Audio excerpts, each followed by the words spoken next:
Hello' everyone, এইটো যোৱাকালিৰ video' আছিলে দেই। যিহেতু বহুত দিন হ'ল বাৰী পিনে যোৱাই নাই, আমাৰ ঘৰৰ পিছপিনে বাৰী এখনো আছে দেই।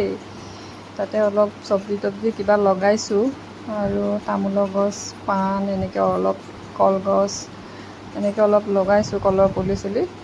তাকে চাবৰ কাৰণে যোৱা নাই, কালি যিহেতু ছানডে আছিলে ন, সেইকাৰণে অলপ মানে কি বাৰীত কাম কৰিব গ'লোঁ দেই।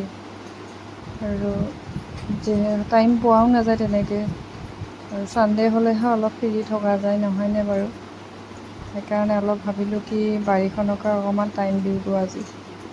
সেয়া এতিয়াতো ঠাণ্ডা পৰিবই লাহে লাহে ন, এইবিলাক গছ পুলিবিলাক আকৌ মানে পেকেটত জিৰণ দিছে দেই, মানে নহ'লে হেৰি হ'ব যে, এতিয়া পানীটো বেছি হৈ আছে নহয় জানো, সেইকাৰণে পেকেটত এনেকৈ জিৰণ দি ৰাখিছে। পানী যেতিয়া কমি গ'লে তেতিয়া মাটিত দি দিব আৰু।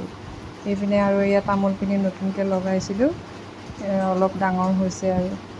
যিয়ে নহওক পিছততো লাখপতি হ'মগৈ। লাখপতি বাইদেউ এতিয়ালৈ হ'ব পৰা নাই, পিছত কিজানি হওঁগৈ, এয়া গছপুলি লগাই লগাই।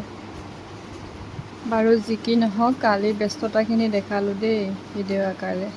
এইয়া কলৰ পুলিবিলাক